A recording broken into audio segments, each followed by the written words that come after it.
It's a separate primary, but why are you sending a postcard to new voters saying that the primary election is in September? Yes, there is a primary election for local elections in September, yes, but there's one in April. Why did they send people the farthest one away? That's called voter disenfranchisement. They're trying to confuse the people. That's what they're doing. This is their game. This is happening, you guys. Like, does everybody remember the hanging Chad in Florida that got... So I'm from Florida, and that's why I care about this, because I saw it happen. My state that everybody hates because of what happened. Everybody hates Florida because of George W. Bush and the election. That's why everybody hates on it. So that was voter disenfranchisement, confusing ballots. Are you kidding me? So that's what the same thing happened now. They confused all the new voters. Oh, the primary is in September. Great. They throw it away. They never send out any information about the election. Did anybody receive a letter in the mail about the primary? No. Unacceptable. Why? Because they don't want you to vote. They don't want you to know. They want to make it difficult. Was anybody informed about switching your parties in October? No. It's extremely difficult to find out the website. And they make it difficult on purpose because they don't want you to vote. They don't want you to be a concerned citizen, an active, engaged citizen. So that was step number one. Then, between October and April, hundreds of thousands of voters were removed from the polling books. You keep reading online 126,000. In one county. Way higher than that. It was 126,000 in Brooklyn alone. So my name is Henry Montalto. I'm a Westchester resident, just north of the city. I'm here today because of the mass amount of voter fraud and suppression that has happened in New York State.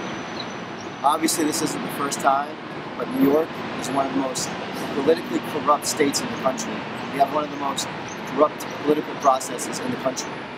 And one of the next ones for Super Tuesday is Rhode Island.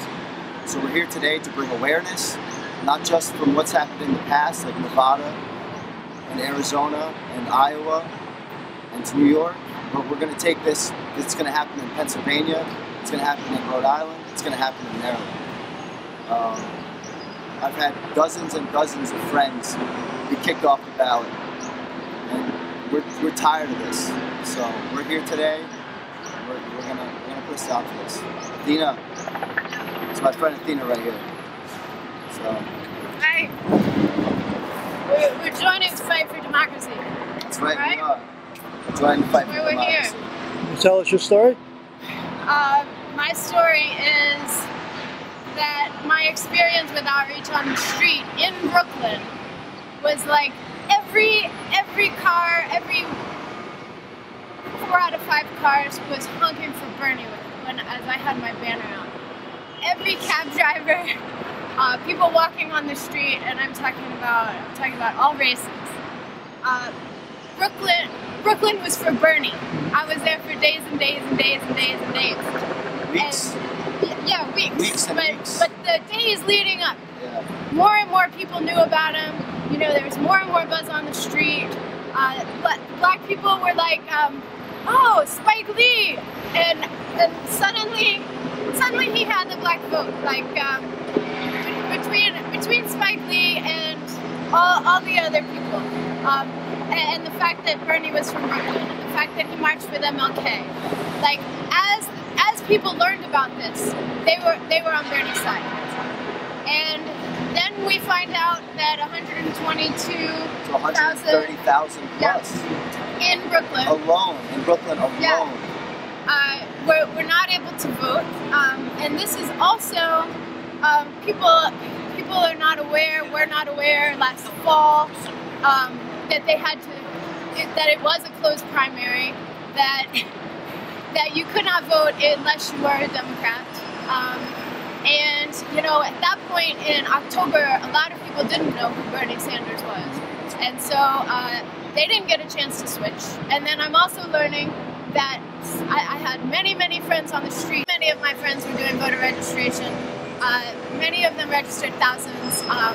I had friends who are students at Hunter, and then 100 people they know at Hunter got in touch with them on Tuesday, election day, and said they weren't registered. That's right. So between the fact that people were kicked off, you know, when they were registered Democrats, that the other people who registered to vote did not get processed, and then so much. And on top of that, I had actual email screenshot and actual conversations from people who are working in the polling sites just in our northern counties in Westchester County. They had been directed by the Board of Elections in White Plains, which is right there in Westchester, in the heart of Westchester, to be rude, to be uninformative to the people who are trying to fill out affidavit ballots. I have proof on my cell phone of people telling me this working at the polling locations, who are registered Republicans and Independents, who were there at that time, and they were telling me that the only time that they should give affidavit ballots is when someone pushes back, and only after they tell that they can get the police involved, which they are not allowed to do, and that is illegal. And so they were directed by people higher up. We need to find out where this is coming from and to what degree and what level. But I have solid circumstantial evidence that shows that this wasn't just an accident, that this was deliberate and this was meant to happen. And I was one of those people. I got over 1,000 people to register. Dozens and dozens and dozens and dozens of my friends and the people that I worked so hard to get registered were kicked off the ballot or listed as a no. And that's absurd. That's just wrong on every single level. I mean, I was registering people in August, September, the very first week of October, in advance of the October 9th deadline. You think I didn't get my own registration changed to Democratic Party in time when I was doing that for other people? Yeah, right. So I handed in all those registrations at the Board of Elections. They claimed as late as March that mine still hadn't been processed or that it had been lost. They even had the temerity to imply that I was stupid for having mailed it in when it has a free, postage, the address of the Board of Elections, printed on the envelope. That's just baloney. And this happened to over 100,000 people, right? They changed their registration or they renew registrations in advance of the March 25th deadline. I personally registered 200 kids at City Tech Public University in downtown Brooklyn. I went back there the day of election day, right, Tuesday. I saw actual, the same people who I had registered, some of them, and I asked them, did you go vote yet? Did you go vote yet? And some of them told me, yeah, I did, but my vote wasn't counted. I handed in their registrations in advance of March 25th. I mean, if anybody thinks that this was just a coincidence, they're asleep, okay? I mean, this election was stolen, and even if there's an investigation right now going on, or two investigations going on, it's really just for optics. The fact of the matter is, this was designed to slow the gears of the Sanders campaign, to give the impression that in all of the primaries coming up, including the ones on Tuesday, he's not a viable candidate, so people who are on the fence are not going to vote for him. This was a stolen election.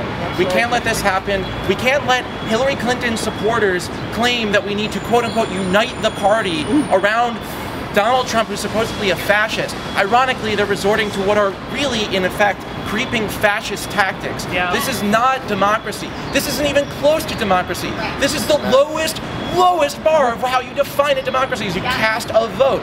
Even in Chile, I have friends in Chile, in South America. They had a fascist dictatorship until the early 1990s. They call this barbaric. My friends call this barbaric, okay? I mean, our standards have to be raised. Our expectations have to be raised. You see anybody who supports Hillary Clinton, you ask them how they can justify that. In the wake of Arizona, in the wake of this, how do they justify that? They don't care. Frankly, she has not earned anybody's vote. She's not earned my vote. And in the general election in November, we all have to support Jill Stein, or we have to not vote.